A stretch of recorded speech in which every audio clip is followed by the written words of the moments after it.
Bonjour tout le monde. Alors, je prends quelques minutes de votre temps pour vous parler de mes attentes et des travaux en histoire de première secondaire. Je reçois beaucoup de courriels de parents et d'élèves qui savent pas trop quoi faire, comment faire. Alors, j'avais fait un tutoriel avec mes enfants sur comment utiliser Classroom. Il est d'ailleurs dans le flux sur Classroom. Je vous montrerai dans quelques instants. Mais je crois que plusieurs l'ont peut-être pas vu ou comprennent mal le studio, mes attentes, qu'est-ce qui est obligatoire et ou non. Alors, je prends quelques minutes de votre temps pour vous expliquer tout ça.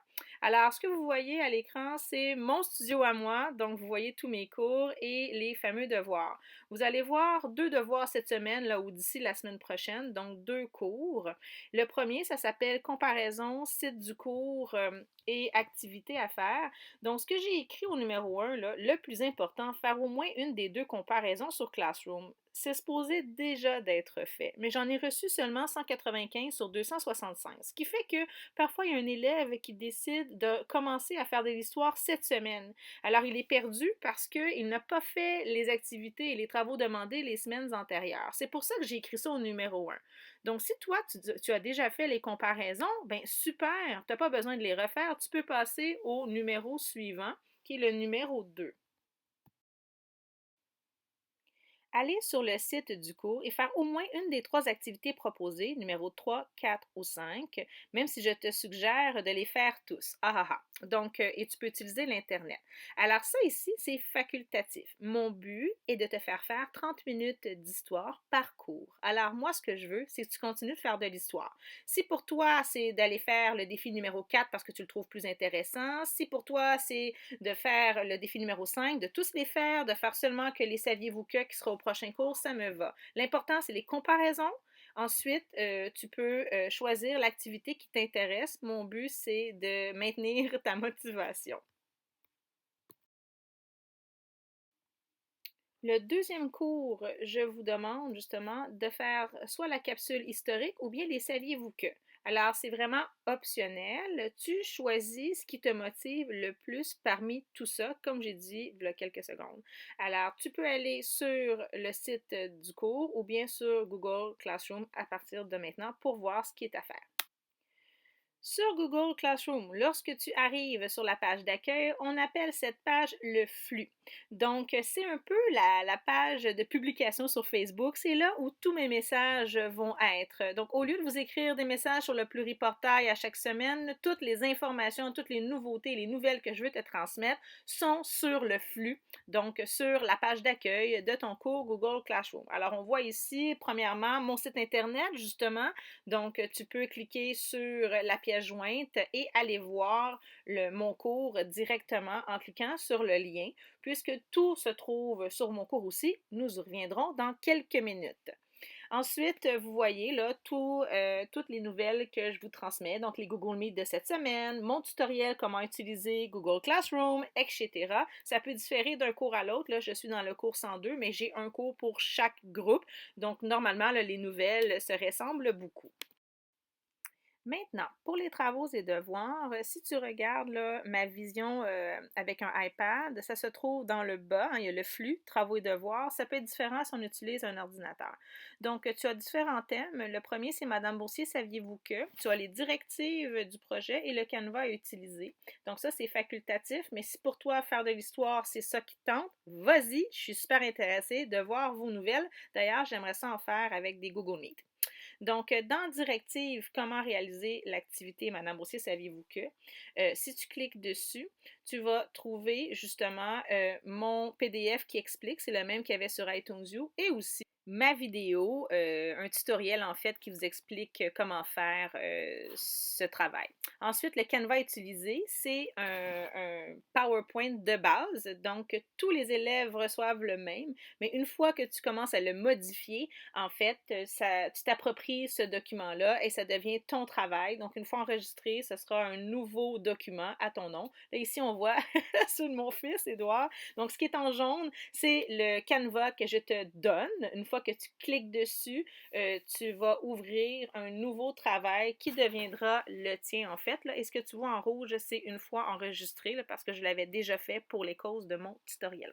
Donc, une fois que tu l'ouvres comme ça, tu peux cliquer sur le petit carré en haut à droite avec une flèche et tu pourrais l'ouvrir dans Google Présentation, ce qui fait que tu vas enregistrer ta propre copie et là, tu pourras continuer à la modifier au fur et à mesure. Sinon, tu peux utiliser le crayon, ce que j'ai cliqué. Et là, tu peux modifier justement directement sur la copie le fameux diaporama, mais par contre, une fois que tu enregistres, ça devient un PDF et tu ne peux plus revenir en arrière. Donc, pour ce projet-là, je ne te le suggère pas. Une fois que tu enregistres justement ce qui est en train de faire, donc ça devient ta propre copie à ton nom en PDF et une fois que c'est fait et que tu sais que ta copie elle est parfaite, tu veux rendre le devoir, tu cliques sur l'option rendre le devoir et tant aussi longtemps que l'enseignant ou l'enseignante ne l'a pas corrigé, tu peux revenir en arrière et annuler, rendre le devoir, le peaufiner, le refaire, etc. Mais le but de rendre le devoir, c'est de dire à ton enseignant que tu as terminé. Parce que tant aussi longtemps que tu ne l'as pas remis, mais on ne sait pas si c'est fini ou pas, donc on n'ose pas corriger. Donc voilà. Maintenant, la section analyse, c'est cette section-là que je trouve très importante et que je vous suggère fortement de faire si ce n'est pas fait, les fameuses comparaisons. Donc ici, dans ce cas-ci, il faut déposer une réponse directement. Alors, vous allez voir votre réponse, saisissez votre réponse. C'est exactement là qu'il faut cliquer et entrer la réponse demandée. Dans ce cas-ci, je suis dans une différence entre la démocratie athénienne et canadienne et je te demande les devoirs des citoyens. Donc, en quoi que c'est différent? J'ai été mis certaines pistes en haut, là, 1, 2. Donc, tu peux saisir directement ta réponse ou bien l'écrire sur un Pages, un Note ou un Word à l'avance et copier-coller ta réponse ensuite.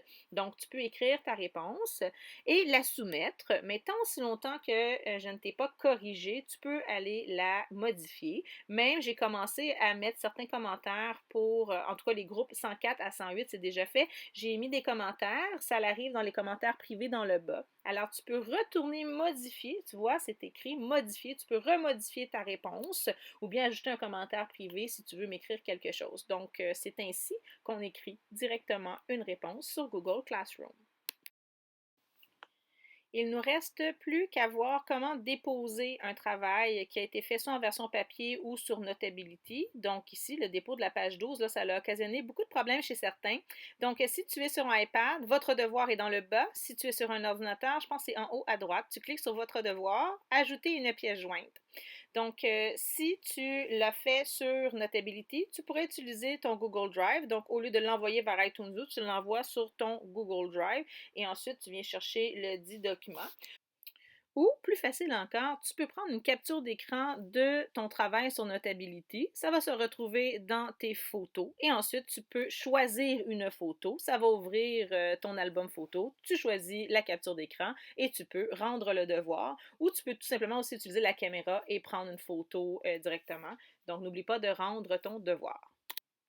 Si on retourne sur le flux, donc la page d'accueil du cours Classroom, vous pouvez accéder directement sur mon site internet.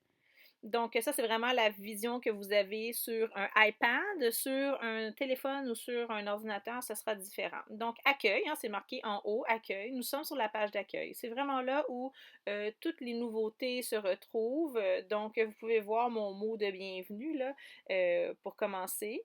Donc, j'ai mis une petite vidéo là, qui montre bien là, l'évolution de l'être humain. Donc, c'est juste une capsule comme ça si ça vous intéresse. Ensuite, j'ai mis la capsule historique de la semaine. Donc, c'est l'histoire du coton ouaté, hein? Il fait du fret. Donc, la plupart d'entre nous, on est habillés en mou ces temps-ci, alors pourquoi pas? Donc, si pour toi, faire ton 30 minutes d'histoire, tu as déjà fait tes comparaisons, c'est d'aller voir les capsules historiques, ça me va, en autant que tu fasses de l'histoire et que tu continues de t'alimenter de cette matière. Donc, tu peux cliquer directement sur Par ici ou sur l'image, ça va t'amener à la section des capsules historiques. Voilà. Hey, fais-tu fret? T'es-tu bien dans ton coton ouaté? Donc, c'est un historien, un professeur de l'Université de l'UQTR qui fait des capsules vraiment parfaites, je trouve. Celle-ci, en plus, elle ne dure que quelques minutes sur l'histoire du coton ouaté. Donc, tu peux simplement visionner cette vidéo-là. Et celle des semaines précédentes, c'était celle sur l'histoire des pandémies et la folie du papier de toilette.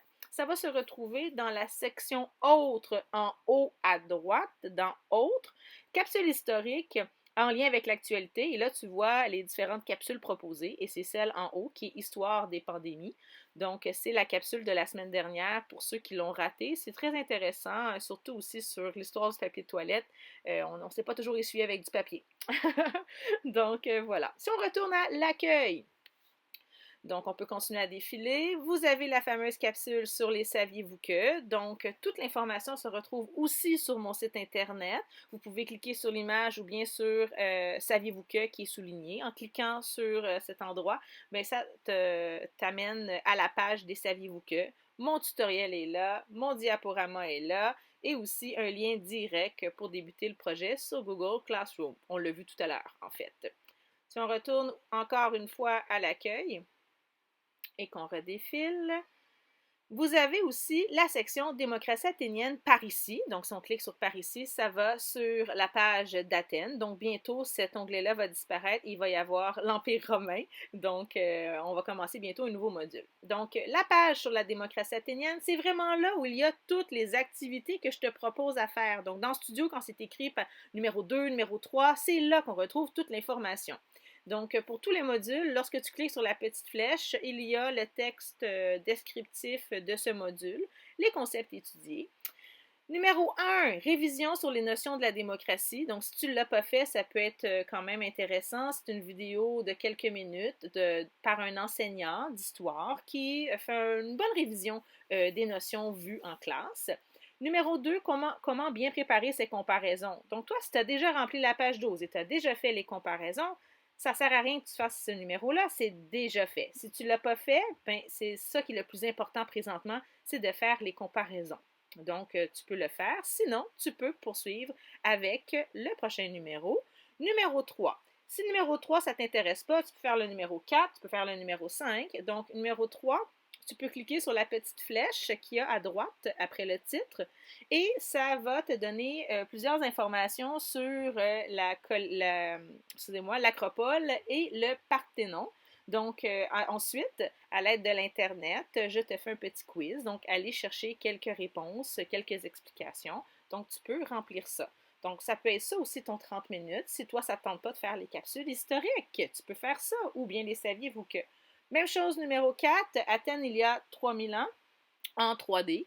Donc, après avoir visionné cette vidéo-là, es-tu capable de relever les lieux qu'on a vus ensemble? Ah oui, j'ai retrouvé l'Acropole. OK, quelle était sa fonction de l'Acropole? Est-ce que c'était un lieu public ou un lieu privé? Ah oui, j'ai retrouvé l'Agora. Ah oui, à quoi servait l'Agora?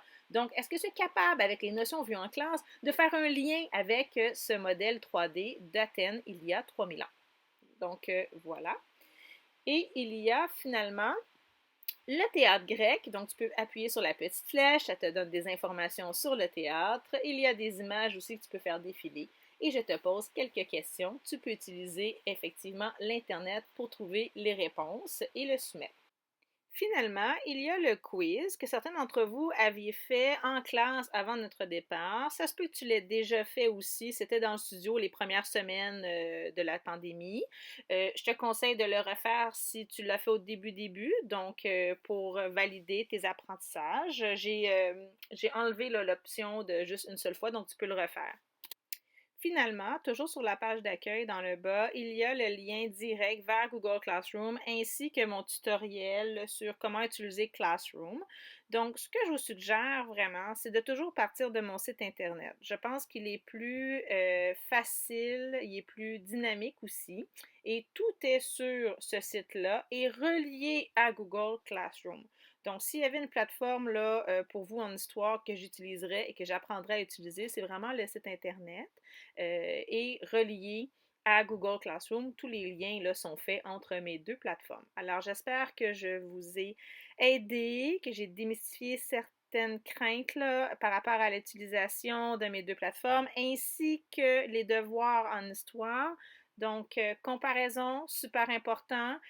Ensuite, vous choisissez ce qui vous motive. Les saviez-vous que? Les capsules historiques, faire les défis, suivront sous peu de nouvelles indications par rapport à l'Empire romain, parce que là, ce sera de la nouvelle matière, des nouvelles notions, et ce sera un peu plus précis et obligatoire sûrement. Donc, c'est à venir. Bonne fin de journée, gang.